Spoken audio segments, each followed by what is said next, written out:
반갑습니다. 오늘은 단백질 섭취의 진실, 그리고 오해와 올바른 접근법에 대해서 나누도록 하겠습니다. 사실 우리 몸에 아주 여러 중요한 기능을 수행하는 데 아주 필수적인 영양소, 단백질의 섭취에 대해서 살펴보고자 하는데요. 특히 채식하시는 분들이 내가 식사에서 단백질을 제대로 먹고 있나? 내가 너무 부족하게 먹는 건 아닌가? 하고 걱정하시는 분들도 계시고요. 또 어떻게 얼만큼 먹어야 하는지 궁금해하시는 분들이 여러 분을 만나뵀습니다. 또한 육식을 하시는 분들은 또 너무 지나치게 많이 드시고 한쪽으로 편중된 식사도 하시고 그러니까 이제 사실은 이것이 가장 기본적이지만 또 아주 중요하거든요. 그래서 이 시간에 한번 다뤄보도록 하겠습니다.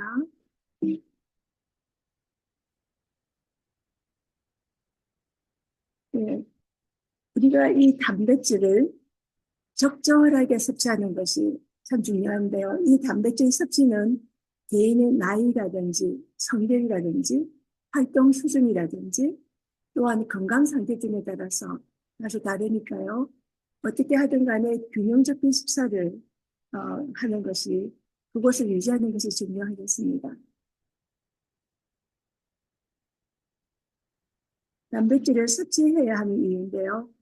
여기가 우리 몸 안에서 어떤 기능과 역할을 하는지 알아보도록 하겠습니다.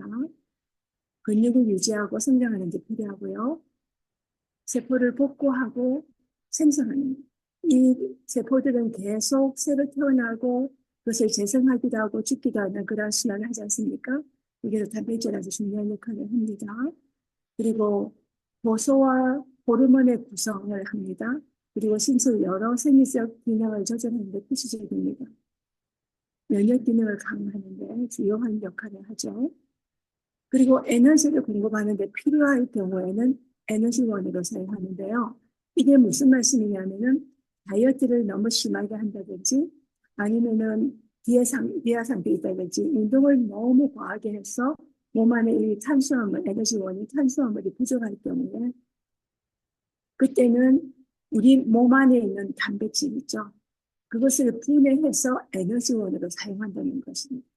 근데 이러한 그 식습관이 계속될 경우에 이러한 우리 몸 안에서의 이러한 단백질을 분해하는 몸 안에 있는 단백질을 분해하는 이런 일을 하는 그러한 식습관이 계속될 경우에는요 근육이 줄어들게 되겠죠.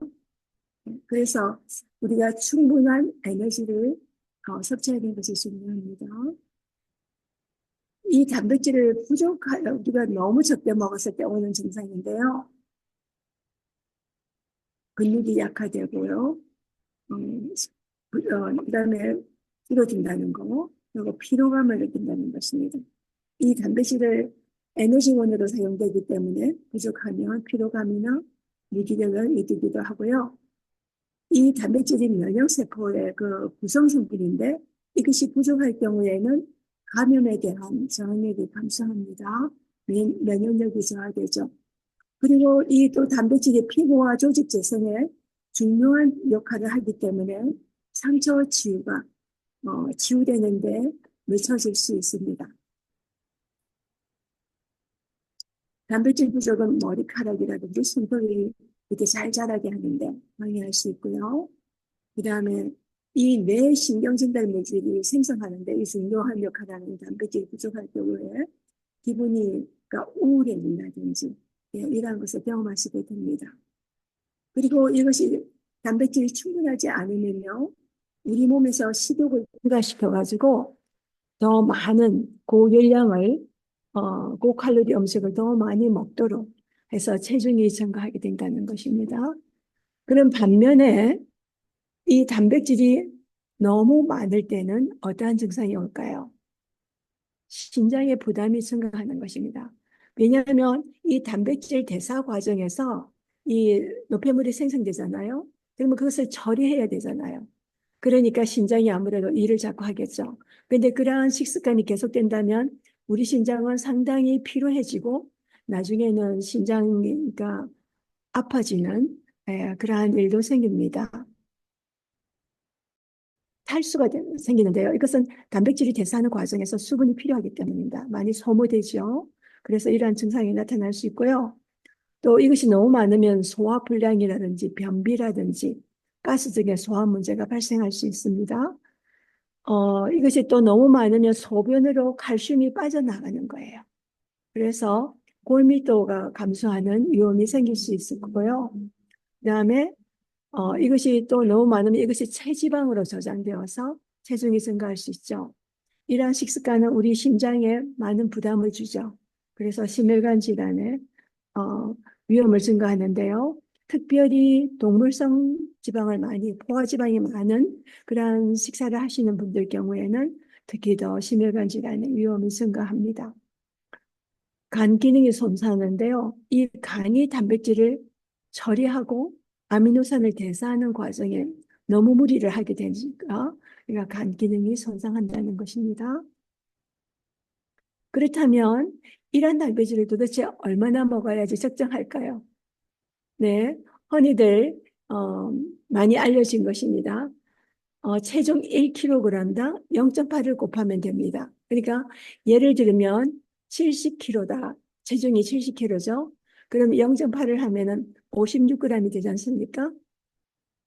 근데 그 아가사 트레시 의사는 그런 말씀을 책에서 있는 것을 제가 기억을 하는데요. 오히려 우리 몸에 필요한 단백질 그것을 보통 적정 그만 56g이라고 했잖아요. 근데 오히려 그보다가 조금 적게 섭취하는 것이 더 몸에는 좋다고 해요. 우리 몸에서 그것이 다시 어, 재흡수되는 그 영양소 중에 하나이니까요. 그 다음에 운동을 근데 이것은 일반인 같은 경우에는 체중 1kg당 0.8g을 해요. 근데 운동을 하시는 분들 같은 경우에는 이제 몸이 또 운동하시는 분 중에서 몸이 왜소하시거나 키가 작거나 또 운동을 얼마큼 하느냐에 따라서 조금씩 달라지는데요. 여성인 같은 경우는 1.5g을 곱하면 됩니다. 체중 1kg당요. 근데 남성인 같은 경우에는 2g을 예, 킬로그램에다가 그러니까 70이면은 2g이니까 140g이 되겠죠. 운동하시는 분 같은 경우는 그렇고요. 특별히 건강 상태가 좋지 않거나 어, 또 임신 중이거나 이럴 경우에는 필요량이 달라집니다. 금방 이해하는 말씀드렸고요. 자, 그렇다면 이 단백질 그러면 도대체 적정한 수준이 어떤 것인가? 그래서 제가 예를 여러 가지를 한번 들어봤습니다. 여러분께서 가능하면 어떻게 하면 이 단백질 섭취를 내 생활 식단에서 할 때 여러분께서 하나 예로 이렇게 어, 드리면은 여러 가지 예를 들면 여러분께서 거기서 응용하시기 좋으시게요. 자, 여기에서 어, 콩이 들어가고요. 퀴노가 들어가는 키노아 샐러드인데요. 이 퀴노아는 필수 아미노산이 있는 완전한 단백질이라고 그러죠. 예, 병아리 콩에도 있고요. 키노아 한 컵이면은 이게 단백질이 8g이고요. 병아리 콩 갈반조 반 컵에 이건 익힌 것입니다. 그게 약 7g 있죠. 상당히 많죠.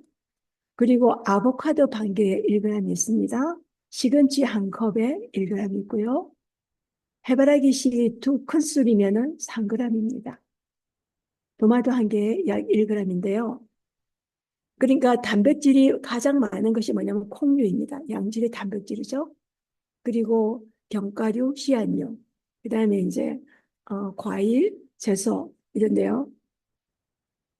이렇게 총 이렇게 하였더니 총 단백질이 21g이나 되는 것입니다. 한 끼에 여러분께서 내가 이렇게 먹었으면은 그 다음에는 얼만큼 먹어야 되겠네 계산이 나오겠죠. 단백질 함량 그러니까 우리가 얼만큼 섭취하는가에 대해서 예로 어, 두부 스테이크 오늘 말씀 여러분께서 보시게 되는 두부 스테이크하고 현미밥입니다. 이것이 여러분께서 얼만큼 드시느냐에 따라서 지금 약 22g이잖아요. 한 끼 식사가. 그런데 드시는 것에 따라서 양에 따라서 이 단백질 함량이 더 22에서 25, 30까지 올라갈 수 있습니다. 두부 반모에 3.5g이고요. 현미밥 한 컵에 약 3.75, 브로콜리 한 컵에 2.6g, 토마토 한 개에 1g, 알파파 반컵에 1.3g, 홍피망에 0.5g. 그러니까 여러분 채소 안에도 단백질이 있습니다.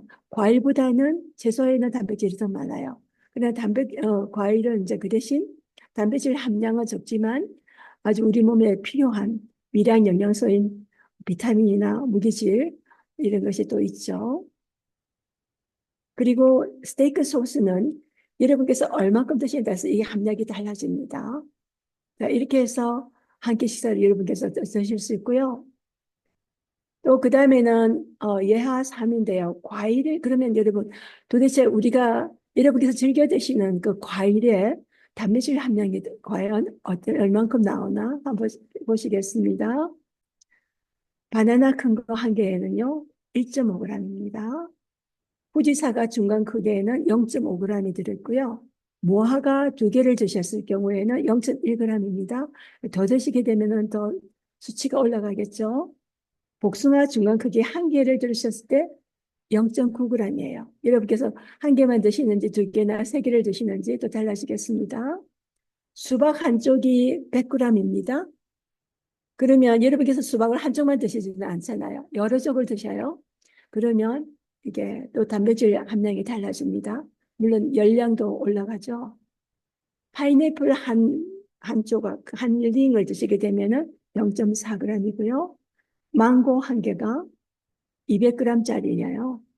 그러면 너무 크지 않고 중간 크기 정도, 이게 약 1g입니다. 대추야자 데이츠 두 개를 들 경우에는 그것의 크기에 따라서 0.6g 내지 0.9g인데요. 하들리 데이츠 같은 경우에 좀 작은 동군 데이츠 있잖아요. 그걸 하들리 데이츠인데요. 캘리포니아에서 많이 생산합니다. 이것은 같은 경우 이런데 메드줄이 있죠. 그것도 캘리포니아에서 나요. 지중해에서 나지만은 더운 캘리포니아에서도 메드줄 데이츠도 나오는데 그거 함량은 또 더 많아집니다. 그래서 이렇게 다 체리 한 줌을 드시게 되면 약 1g이 됩니다. 참조하시고요. 그 다음에 세 번째는 견과류입니다. 여기서는 견과류가 우리가 하루에 한 끼에 먹을 수 있는 양이 한 줌이거든요. 자, 그러면 아몬드를 한 줌을 먹었을 때, 네, 6g입니다. 브라질넛은 4g이고요. 피카는 3g, 캐시넛은 5g입니다. 피스타치오는 6g. 여기서 아몬드하고 피스타치오가 양이 많죠? 예, 함량이 많습니다. 그리고 잣도 예, 6g입니다. 호두는 4g입니다. 호두에는 여기는 건강한 지방도 있고 비타민도 있잖아요. 특히 이 호두에는 오메가3 지방산이 있다는 거 여러분 잘 아시죠? 자, 그러면 어, 다음 네 번째로는 비빔밥. 여러분께서 잘 드시는 비빔밥이잖아요. 이 총 단백질량이 13.8g이라는데요. 잡곡밥을 반 공기를 드셨고 콩나물 무침을 4분의 1컵을 했을 경우입니다. 그리고 무로 체담을 만든 거 4분의 1컵이고요. 상추나 아르골라나 새싹 이것이 각각 3분의 1컵을 넣었을 경우고요. 그 다음에 아보카도를 반 개를 사용하였을 때, 그 다음에 두부 4분의 1모를 어스를 때려서 그 위에 넣었을 경우입니다. 그리고 여기서 만약에 여러분이 달걀을 넣으신다든지 또 드시는 양이 많아진다면 단백질 양이 더 많아지겠죠. 근데 여기에다가 여러분께서 어,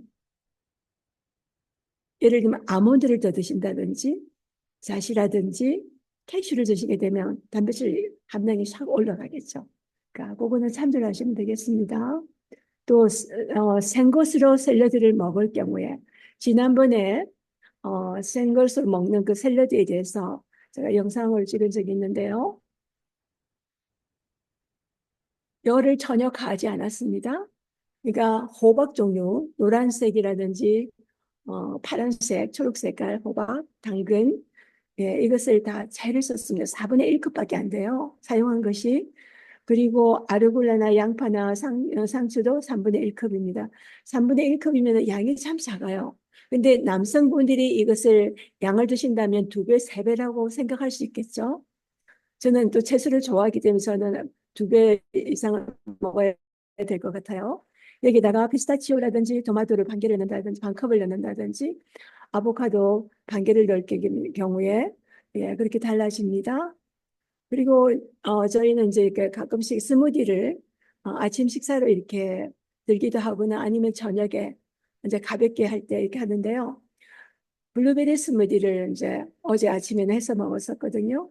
교회 가기 전에 이제 간단하게 준비했던 것을 하는데요. 이것이 블루베리 스무디인데 그 단백질이 제법 되는 거예요. 그리고 열량도 제법 돼요. 그래서 이것을 여러분이 잘 응용하시면 좋을 것 같은데요. 바나나 하나 들어갔고요. 블루베리 반 컵입니다. 두유 한 컵 들어갔고요. 데이츠 6, 7개 넣었고요. 파인애플 반 링을 넣습니다. 안에 그 심까지 같이 넣었어요. 스무디 할 때는 영양호모 반 큰술을 넣었어요. 근데 여러분께서 여기에 캐슈를 넣는다든지 그리고 피스타치오를 넣는다든지 아몬드나 잣을 넣는다든지 그러면은 이것이 또 단백질 함량이 확 올라가겠죠. 네, 여러분께서 참조하시기 바랍니다. 빌베리 파우더는요, 이게 눈에 아주 좋아요. 여기에. 그래서 그 아마존에서 제가 이제 그 구입해가지고 스무디 할 때마다 넣습니다. 저희 식구들이 모두 다 눈을 많이 사용하기 때문에. 근데 이것은 아주 적은 양만 넣어요. 4분의 1 티스푼 아주 적습니다. 그런데도 이 빌베리 파우더에는요, 단백질이 0.1g이나 있고 열량은 2 내지 4g이 된다는 거예요. 근데 여기에는 항산화 성분이 아주 많아서 블루베리보다가 블랙베리보다가 항산화 성분이 더 많고 눈을 좋게 하는 루테인이라든지 제아산틴이 아주 풍부하다는 것입니다. 그래서 스무디 할 때는 항상 집어넣습니다. 자, 그렇다면 이제 대충 여러 가지 예를 알아봤는데요. 여러분께서 응용하시는 데 도움이 되시기를 바라고요. 그러면 이 단백질 섭취를 우리가 효율적으로 하려면은 이것을 또한 지난 시간에 우리가 배합에 대해서 공부를 했지 않습니까? 어떤 조합으로 하면 좋을까요? 알아보겠습니다. 특별히 가공하지 않은 통곡류에다가 콩을 같이 넣게 되면은 완전 단백질이 됩니다. 예를 들면요. 현미에는 리신이 부족합니다. 라이신이라고 하죠. 라이신이 부족한데 메티오닌은 아주 많아요. 필수 아미노산이. 근데 콩에는 반대로 라이신은 풍부하고요. 메티오닌이 부족합니다. 그래서 콩밥을 해 드시게 되면은 이게 상호 보완 작용을 해가지고 완전 단백질을 여러분이 드시게 된다는 것입니다. 그래서 채식을 한다는데 단백질 부족하지 않을까? 필수 아미노산이 부족하지 않을까? 전혀 그렇지 않습니다. 하나님께서 우리에게 먹거리로 주셨을 때에는 우리가 그것을 잘 조합해서 간단하고 단순한 방법으로 그것을 해드렸을 경우에는요, 우리 몸에 필요한 그 영양소가 다 공급이 된다는 것입니다. 그리고 견과류하고 씨앗류, 단백질 함량이 아주 많다는 거 아까 앞에서 말씀드리지 않습니까? 이것도 견과류에 있는 그 물론 견과류에도 양질의 지방이 있습니다. 그런데 이제 단백질이 더 많죠. 그 씨앗에도 단백질이 있지만 양질의 지방이 더 많거든요. 이것을 같이 조합해서 드시게 되면은 양질의 단백질과 지방을 섭취하시게 되는 것입니다. 그러면 단백질을 이렇게 여러분께 드시게 됐는데요. 어떻게 하면 소화를 잘하고 흡수를 촉진하는 방법인가 알아보겠습니다. 식품 조합을 최적화하는 것인데요. 예를 들면 현미에다가 렌틸콩이죠. 렌틸콩을 같이 하게 돼요. 그러면 아미노산이 보충이 되고 이렇게 될 경우에는 소화가 더 잘 된다는 것입니다. 그리고 비타민 C, 항산화 성분이 비타민 C와 철분을 섭취하는데요. 특별히 비타민 C가 많은 레몬이라든지 파프리카, 브로콜리, 시금치를 드시는데요. 그러니까 잎채소나 샐러드를 드실 때 여러분께서 비타민 C가 많은 레몬을 드레싱으로 해서 드시게 되면 예, 그러면 철분을 섭취를 우리가 다 하게 됩니다. 발효나 발화식품을 활용하는 것입니다. 이 템페라는 것은 인도 사람들이 콩을 가지고 대두를 가지고 이렇게 만들었는데요. 우리나라 청국장 같이. 근데 여기는 완전 단백질. 그리고 이것을 템페를 가지고 상당히 많이 이분들이 활용을 하더라고요. 그래서 이 템페를 만들게 되면 거기는 바이타민 B12도 예, 아주 풍부하다고 들었습니다. 일본 된장이나 김치, 예, 이런 소화 효소가 포함되어 있고요. 공유나 씨앗을 발화했을 때 그렇게 되면서 효소도 아주 더 활성화된다고 지난번에 강의에서 말씀드렸는데요. 그것이 있으면서 우리가 소화를 하거나 흡수하는데 아주 도움이 되는, 예, 그런 이것이 흡수 향상하는, 예, 흡수를 돕는 그 영양소가 우리 몸 안에서 이용을 잘할 수 있도록 도와주는, 예, 소화 흡수를 촉진하는 방법입니다. 또 조리를 하는 것, 조합을 어떻게 하는가 한 방법이고요. 그 다음에는 조리 방법을 어떻게 하는가, 예, 그것을 최적화하는 것인데요. 항상 공유나 콩류는 충분히 불려서 적어도 밤새 6시간 내지 8시간, 어떤 것은 더 많은 시간을 요하기도 하는데요. 보통 6시간 내지 8시간이면 콩이나 공유는 다 이렇게 불려집니다. 그렇게 되면서 우리 몸에서 이렇게 이 철분이라든지 이러한 그 영양소가 우리 몸에 흡수되는 것을 방해하는 피틴산을 감소시키는 것입니다. 근데 여기서 팁으로요, 여러분께서 뇌 활성 물질인 가바 있잖아요. 뇌를 안정시키게 하고 치매도 예방하게 하는 여러 좋은 그 가바 성분인데요. 이것이 물에서 12시간 내지 24시간 되게 되면은 가바 성분이 아주 많이 분비된다고 합니다. 그래서 여러분께서 나는 또 특히 우울증이 있다든지 그런 분들은 상당히 좋은데요. 이 가바가요. 그래서 밥을 하실 때 여러분께서 잘 씻어서 냉장고에, 여러분 요새는 덥잖아요. 우리가 상할 수 있으니까 냉장고에다가 랩을 씌워서 두셨다가 아침에 취사를 하세요. 그러면 적어도 12시간 아니면 14시간, 24시간까지 그렇게 하시면은 가바성분이 24시간일 때 가장 제대로 나온다고 하는 거, 네, 참조하시고요. 조리 시간은 특별히 제가 기억하는 한 분은 건강에 대해서 아주 관심이 많아서 현미밥을 드실 때는 물에 충분히 불린 다음에 아주 저온했어요. 그다음에 아주 저온해서 그것이 완전히 익을 때까지 시간이 많은 시간, 장시간을 들여서 그래서 그것을 해가지고 드셔요. 그래서 건강을 이렇게 특별히 신경 쓰시는 분이 있는데 우리 일반인들은 그렇게 하기가 어렵잖아요. 네, 그럴 때는 조리 시간은 가능하면 좀 길게, 그러나 온도를 가능하면 중간 불에서 밑으로 내려가는 걸로. 네, 저온에서 하시면 더 좋겠죠. 그래서 충분히 삶거나 끓여서 이 섬유질이 충분히 부드러워지도록 하는 게 소화하는 데 도움이 되겠습니다. 가열 시간은 가능하면 여기서는 고온입니다. 온도를 지난번에 말씀드렸죠. 48도 이상 되면서 130, 화씨 130부터는 효소가 파괴한다고 하잖아요. 그래서 온도를 가능하면 여러분께서 저온에서 그리고 짧게, 사실은 잼을 만든다든지 이렇게 하게 되면은요, 저온에서 한다 하더라도 충분히 가열이 되고 익혀지거든요. 그래서 여러분께서 어떻게 하면 내가 짧은 시간에 가열하고 가능하면 효소를 보존하는 방법을 연구를 하시는 게, 그리고 생활에 응용하시는 게 참 좋으실 것 같아요. 오래 가열하게 되면 비타민 C라든지 B군이나 효소가 손실되는 거 아시죠? 그래서 살짝 데치거나 찌는 방법 사용하시고 조리 시간도 최소화하시는 거, 예, 필요하고요. 저온조리 말씀드렸죠. 또 이렇게 저온으로 하게 되면은 음식의 자연스러운 맛을, 예, 보존하는 데 도움이 됩니다. 소화에 좋은 습관들인데요. 식사를 천천히 적어도 30분 내지 40분 하시면 참 좋겠어요.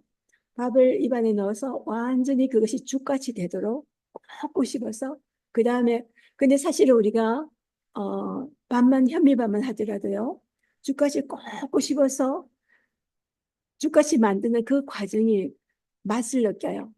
얼마나 맛있는지 몰라요, 그죠? 여러분께서 해보신, 그렇게 드셔보신 분들은 아마 공감을 하실 텐데요. 그래서 꼭꼭 씹어서 천천히 씹게 되면은 위에서 90% 이상, 특별히 탄수화물이 그렇게 드실 경우에는 다 소화가 되는 거예요. 근데 만약에 여러분께서 대충 넘어서 바쁘니까 직장인들 또 어디 누구 약속 있으니까 빨리 나가야 되니까 그래서 그냥 꿀꺽 씹어서 넘기잖아요. 그렇게 되면 위 안에서는 이 탄수화물이 대사가 되지 않거든요. 소화가 되지 않거든요. 어디서 가냐면은 췌장에 갑니다.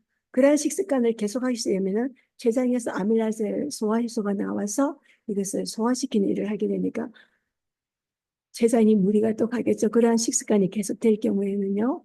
그래서 우리가 우리 장기를 보호하는 방법 중에 하나가 천천히 꼭꼭 씹어서 드시게 되면 우리 소화기도 돋게 하는 거일 뿐 아니라 맛도 느끼고, 예, 좋습니다. 소화도 잘 되고요. 그 다음에 식사 후에 뭔가 더 드시고 싶은 마음이 생기실 경우 있죠. 아, 기분 좋다 할 때 숟가락을 딱 내려놓으시면 가장 좋거든요. 우리 소화를 하기 위해서 얼마나 많은 노동력이 소요된지 모른다고 합니다. 근데 우리가 과식을 한다든지 간식을 한다든지 이렇게 되면은 우리 소화기관이 엄청 노동을 하는 거예요. 그래서 소화기가 약하게 되는 결과가 되는데요. 특별히 소화기가 약하신 분들 있죠? 그럴 경우는 식사 후에 바로 양치질을 하시고 가볍게 몸을 꼿꼿하게 하시고 눈은 정면을 바라보시는 그런 좋은 자세로 천천히 산책을 해보세요. 소화를 훨씬 쉽게 도와주고 소화도 촉진하게 합니다. 특별히 이제 연세가 드시면서 나이를 점점 이제 30대 후반 40대로 가면서 우리 몸속에 이제 소화효소가 점점 감소한다고 말씀드렸잖아요. 그래서 식사하실 때 지난주에 5가지 그 스페셜 특별 과일에 대해서 말씀드렸죠. 열대 과일인 그 파인애플, 그리고 파파인도 그 안에 단백질 분해 요소가 많아요. 아보카도, 그리고 채소랑 같이 먹을 수 있는 사과, 레몬, 아보카도, 토마토, 그리고 무화과라든지 데이츠 있죠. 데이츠 종류, 무화과 종류, 바나나 종류, 그다음에 건포도 종류 같이 식사랑 같이 들 수 있거든요. 그래서 여러분께서 나는 소화 효소를 좀 하고 싶다 그러면 파인애플을 한두 조각 드신다든지 파파야를 네, 그렇게 한두 조각 드셔가지고 소화 효소를 보충하시는 것도 한 팁이 되겠습니다. 가공식품이나 식품 첨가물은 효소가 거의 없거나 효소가 다 파괴된 상황이기 때문에 이러한 식생활을 하시게 되면 우리 몸에서 효소가 그만큼 많이 소모된다고 말씀드렸지 않습니까? 그래서 이러한 식품을 가능하면 피하시는 게 도움이 되십니다. 섬유질을 더 너무 많이 드시게 되면 채소가 좋다더라 그래가지고 섬유질만 잔뜩 드시는 분 계세요. 그랬더니 속이 불편해서 힘들어하시는 분 계시거든요. 적당하게 그러나 충분히 드시되 이것이 과하면은 소화에 오히려 장애가 옵니다. 특별히 또 소화기가 약하신 분들은 콩 종류라든지 땅콩에 껍질이 들어가면 불편해하신 분 있죠. 물론 껍질째로 드실 때가 가장 좋습니다. 껍질 안에 항산화 성분도 있으니까요. 그러나 그러한 분들 경우에는 껍질을 좀 제거하고 드시는 거 네, 필요하겠습니다. 그리고 마늘이나 양파 이런 것을 음식할 때 같이 드시게 되면은 소화 건강에 도움이 됩니다. 영양 손실과 효소를 파괴를 줄이는 방법 계속 말씀을 드리는데요. 다시 정리 한번 해보겠습니다. 살짝 찌거나 데쳐서 비타민 B군이나 C, 효소를 보존해서 하는 그러한 조리 시간을 최대한 줄인다는 것입니다. 그리고 저온에서 적어도 화씨 185도나 203도, 250도를 가능하면 올리지 않는 거. 예, 그리고 섭씨 85도나 95도에서 이렇게 조리를 하게 되면요. 영양소라든지 효소가 소실되는 것을 감소하고요. 음식의 자연스러운 맛을 보존합니다. 일부 채소와 과일은 예, 우리가 그냥 먹게 되잖아요. 그래서 저는 과일 식사를 우리가 그 하루에 이식을 하는 게 참 좋다고 생각해요. 특히 신진대사가 줄어드는 40대 이후부터는 특별히 나는 내 건강을 위해서 뭐 30대에서도 이식하고 싶어 하시는 분은 좋습니다. 그래서 이식을 하시되 한 끼는 이식은 이제 한 끼는 예를 들면 한식을 하신다고 하면 한 끼는 양식을 하시거나 그리고 한 끼는 제가 2.5식이라고 하는데요. 과일 식사를 하시는 것입니다. 그래서 아까 과일을 우리가 충분히 양껏 듣게 되면은 단백질이라든지 열량이 충분히 어, 공급도 하게 되잖아요.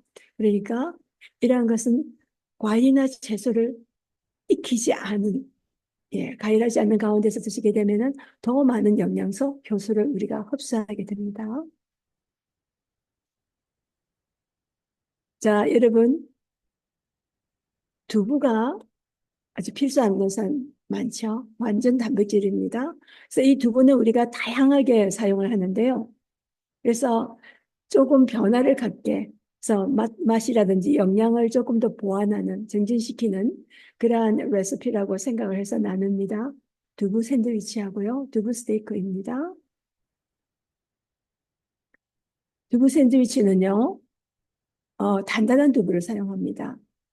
그리고 여기는 여러분께서 재료는 여러분 보시면 되겠죠. 두부를 물기를 잴 때는 단단한 두부이기 때문에 그렇게 많이 짤 필요가 없습니다. 두부 한 모가 454g이에요. 그러면 단백질이 7g 정도 나오거든요. 그래서 이것을 반을 쓰니까 단백질 여기 벌써 샌드위치에 3.5g이 들어가죠. 그리고 이 두부를 250도에서 25분 굽는데요. 각 가정마다 화력이 온도의 그 화력이 조금 다르더라고요. 그래서 어떤 분은 20분, 어떤 분은 30분이 필요하게 돼요. 그래서 여러분께서 20분부터 조금 이렇게 점검을 해보세요. 그래서 위에가 노릇노릇하게 되기를. 나는 너무 이렇게 노랗게 되는 거 싫어하시면 20분으로 끝나실 수도 있고요. 여러분이 보셔가지고 온도를 조정해서 시간하고 온도를 조정하시면 되겠습니다. 온도는 250도이고요. 그 다음에 양면에 캐시넛을 바르는데요. 오늘은 제가 여러분에게 새로운 또 하나 레시피를 스프레드 하는 것 중에서 하나를 넣었습니다. 영상에서 보시게 되겠습니다. 아보카도를 가지고 아주 간단하게 하는 방법을 나누었습니다. 두부 스테이크입니다. 그리고 소스입니다. 이것도 상당히 열량이 많고요. 그다음에 단백질도 상당히 많습니다. 여기서 여러분께서 양파라든지 뭐 다진다고 했는데 이것은 여러분께서 원하시는 대로 그냥 채를 썰어서 하셔도 좋고요. 간장이나 단 거 정도, 짠 거는 여러분께서 가감하시고요. 치아씨를 저는 넣습니다. 오메가3 지방산이 많고 좋은 또 미네랄이 많은데요. 저는 가능하면 치아씨하고 아마씨를 음식을 할 때 저는 넣습니다. 그렇게 해서 영양을 좀 더 보완하게 비건으로 하기 때문에 그래서 오메가3 지방산을 음식에서 섭취를 하기 위해서 그렇게 했고요. 버섯은 느타리 버섯이나 양송이나 표고나 여러분께서 원하시는 버섯, 좋아하시는 버섯 하시면 되겠습니다. 여러분께서 이제 여기를 설명을 보시면은 이 레시피다 되고요. 전분가루 대신에 오트를 넣습니다. 전분가루 대신에 치아씨를 사용하기도 하고요. 달걀 대신으로 치아씨를 사용하기도 하죠. 그 다음에 버섯하고 영양분을 넣고요.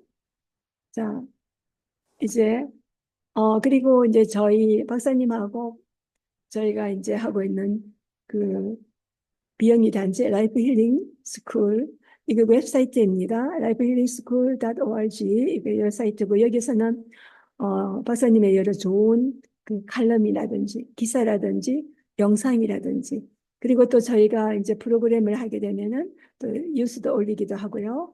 그다음에 유튜브에서는 스트레스 프리 라이프라고 한국말로 스트레스 띄우고 프리 띄우고 라이프 이렇게 하시게 되면은 저희가 6년 동안 만들어 놓은 영상을 보시게 됩니다. 저는 주로 이제 건강식생활하고 천연치료에서 했고요. 박사님은 그 정신적인, 영적인, 그러한 심리학적인 그러한 영상을 만들었습니다. 이제 여러분께서 영상을 보시겠습니다.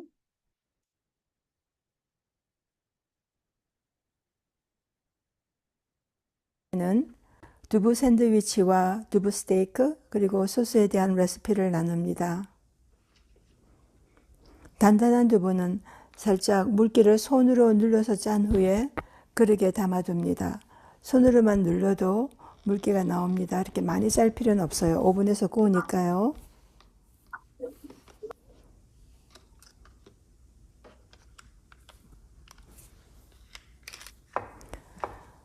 양송이 버섯을 약간 도톰하게 채 썰어 줍니다.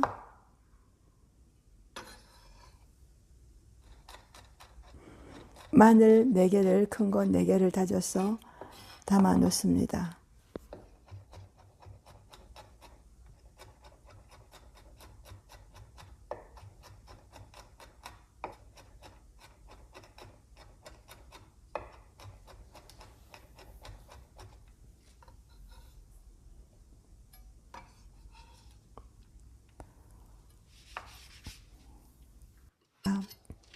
뚝배기나 밑이 두꺼운 냄비에 기름 대신 채소를 3큰술 넣습니다.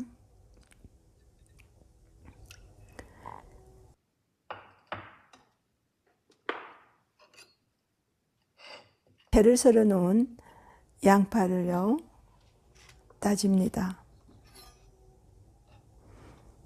이것은 여러분께서 원하시면 다지지 않고 그냥 곱게 채를 썰어서 사용하셔도 좋습니다.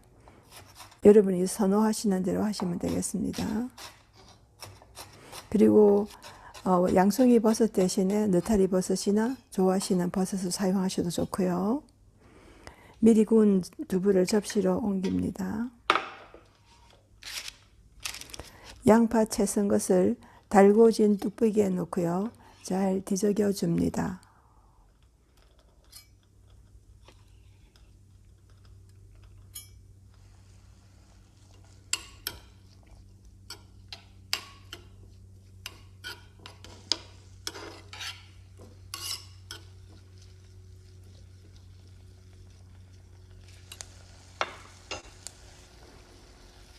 다진 마늘을 넣고 섞어줍니다.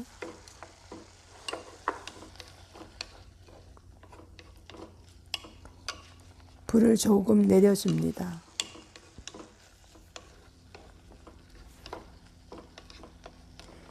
약간 매운 풋고추나 할라페뇨 반개를 다져서 넣는데요. 원하시면 이것을 사용하셔도 되고 싫으시면 사용하지 않으셔도 됩니다. 근데 매운 성분이 열을 가하면 좀 감해지죠. 약간 맛을 더 좋게 합니다. 아미노 간장이나 일반 간장 3큰술을 넣습니다. 이때 이 간은 여러분의 식성에 맞춰서 가감할 수 있겠습니다.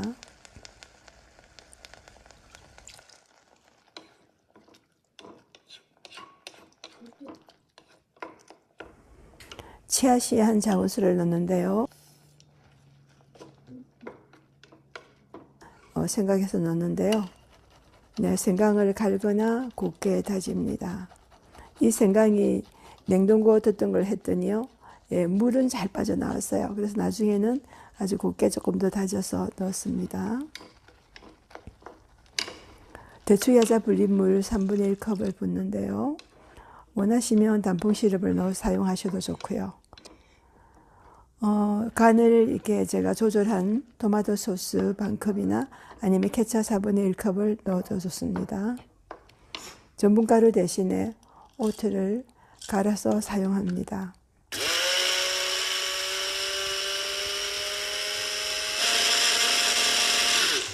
오트가루 2큰술을 넣습니다. 이것을 잘 풀도록요 뒤적여줍니다. 섞어줍니다.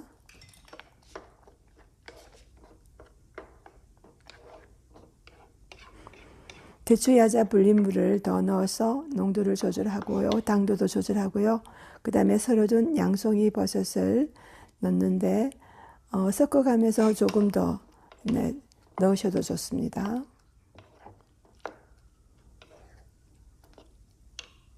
나는 버섯이 더 좋아, 들어가는 게 더 좋아 그러면은 더 넣으셔도 좋고요. 열을 가하면 또 줄어들죠. 너무 조금 되지게서 채수로 농도를 조절합니다.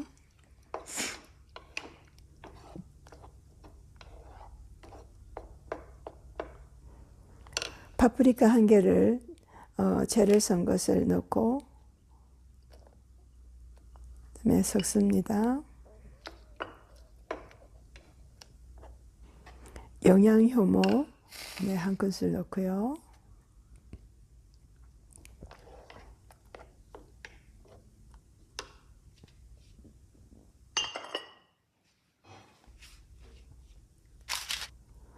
두부 용기에 두부를 담아 놓았는데도 물이 좀 빠졌지요. 네. 이 두부를 옆으로 세워서 반으로 자릅니다.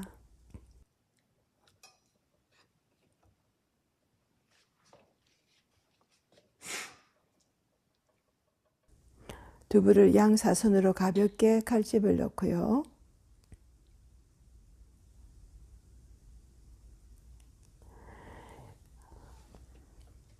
나는 시간이 없다 이렇게 생각하시는 분들은요, 칼집 넣을 시간이 없어 이렇게 하시는 분들은 칼집 안 넣고 그냥 하셔도 좋은데, 칼집을 넣으시면 나중에 이제 굽혀졌을 때 조금 더 먹음직스럽게, 그리고 양념이 더 잘 배게 하기 위해서 칼집을 하고요. 소금을 2꼬집씩 살짝 뿌려줍니다.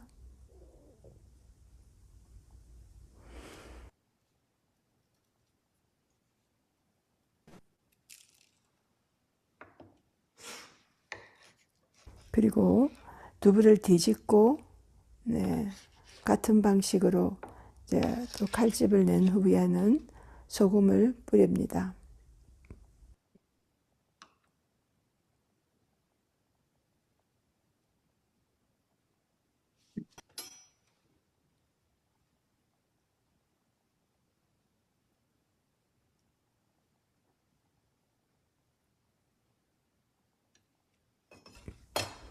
이때는 소금을 한 꼬집만 뿌리셔도 될 것 같습니다.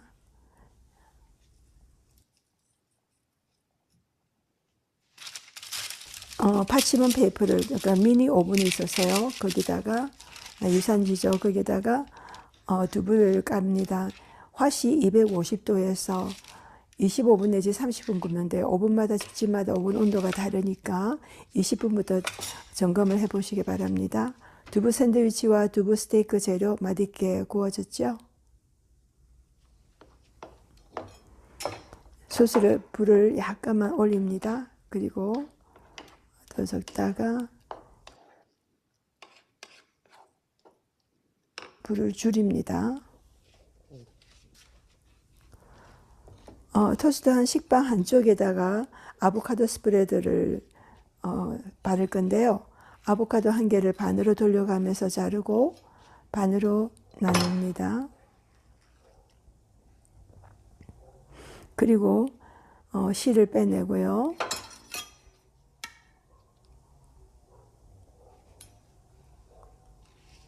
이것은 숟가락으로 그냥 긁어내면 금방 긁어지죠. 아주 쉽고 간단하고 그러나 영양도 많고요. 버터 대용으로 사용하기에 아주 훌륭한 그런 아보카도 스프레드입니다.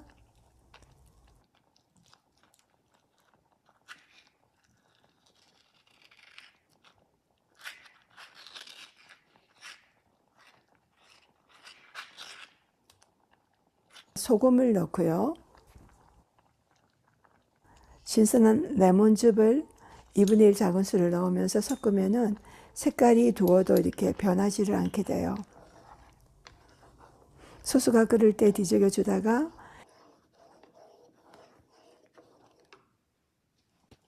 깨를 갈아서 넣었습니다.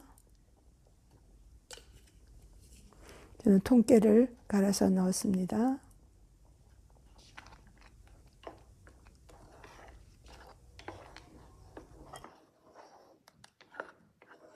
뒷마당에 씨파가 있어서 넣었는데요. 대파를 얇게 썰어 넣어도 좋겠습니다.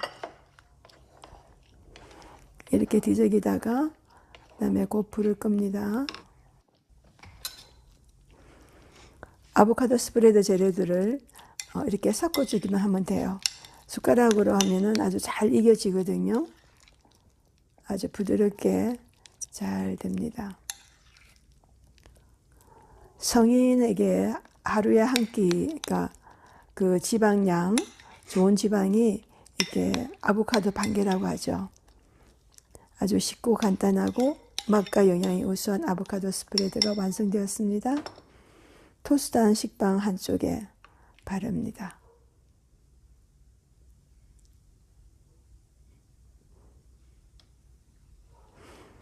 그리고 다른 한쪽에는 캐슈넛이나 되직하게 만든 그 피멘토 치즈 드레싱을 발랐습니다.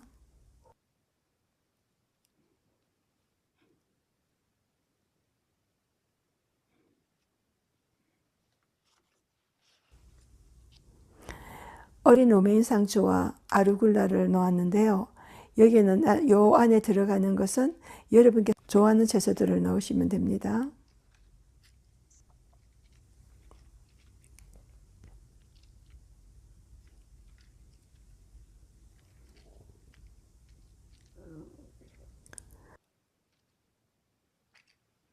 소스를 끼얹은 군두부를 얹는데요. 이때 소스를 더 원하시면 더 얹어도, 예, 간을 약간 좀 진하게 드시는 분은 소스를 더 얹어도 좋고요. 적양파나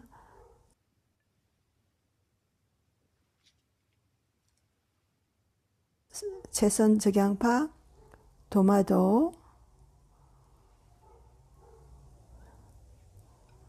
예, 토마토 넣고요. 그 위에 모듬 채소, 모듬 새싹이죠. 예, 네 가지 종류의 알팔파, 브로콜리, 클로바, 무, 예, 새싹 난 것입니다. 그래서 여기다가 올려줍니다. 아보카도 스프레드 한 것을 덮고요.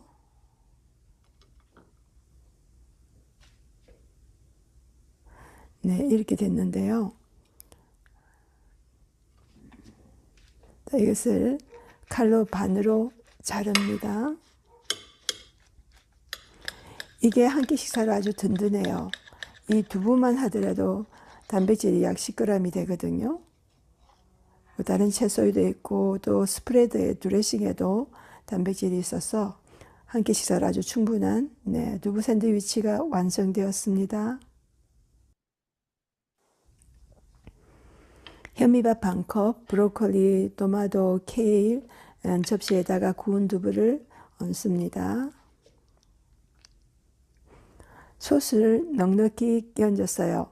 그러다 보니까 두부 모양이 안 보이죠? 예, 이렇게 근데 들었는데 맛은 아주 좋았습니다.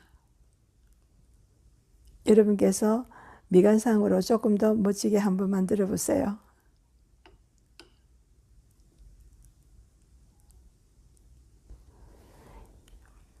여기에다가 알파파도 집어넣고요. 그 다음에 드레싱을 나중에 끼얹어 냅니다.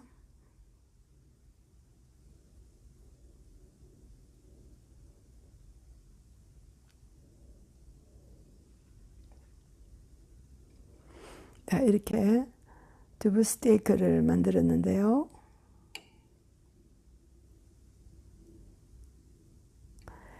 피멘토, 홍피망, 캐슈 드레싱을 샐러드 위에 얹습니다.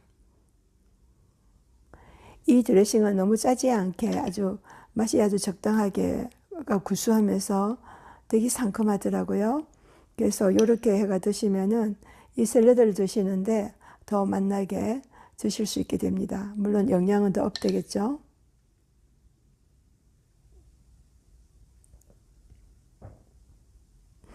두부 스테이크 완성되었습니다.